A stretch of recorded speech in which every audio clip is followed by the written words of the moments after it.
Though she's the new president of Spina di Rosula, her style is more like the nosy big sister next door. If we really had a sister like her in the House of the Hearth, that would be really great. I know I probably shouldn't be wishing for anyone to be an orphan, but... I didn't think that she'd be willing to help strangers like us. If it hadn't been for all of you, Lynette and I wouldn't have been acquitted.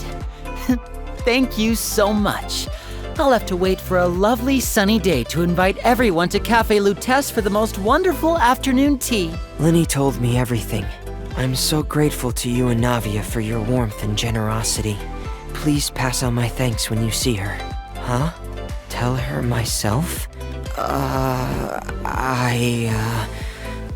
Oh, I've suddenly got stomach cramps.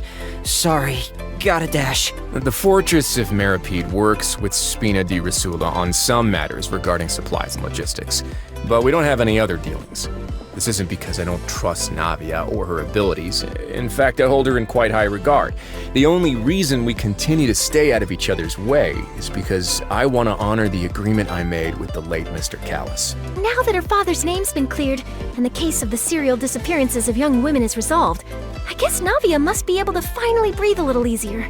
I don't know why, but somehow she's found herself at the epicenter of all sorts of bad news lately. Luckily for her, I've been snatching up all the articles that mention her and doing whatever damage control I can before they get published. and, then getting told off constantly by Wriothesley for interfering. But you know, I think Navia deserves a break, so I'm happy to take one for the team. Also, she agreed to do an in-depth exclusive interview, which definitely sweetens the deal. I regret to say that after my various interactions with her, such as when I inadvertently angered her and when I accepted her apology, and even now, in spite of the guilt I continue to feel over what happened to her father, I feel very distant from her, as if I'm observing the starry sky from the bottom of a deep lake.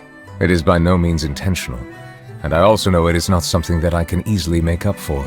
Unlike water, emotion does not settle quickly once agitated, nor is it naturally inclined towards equilibrium. She's a very strong person. Strong people will always manage to keep themselves together no matter what happens, acting like everything is fine. Doing so prevents other people around them from needlessly bearing additional pressure. I saw the duel between Callus and Chlorand, and I can say that in this respect, Navia is becoming more and more like her father.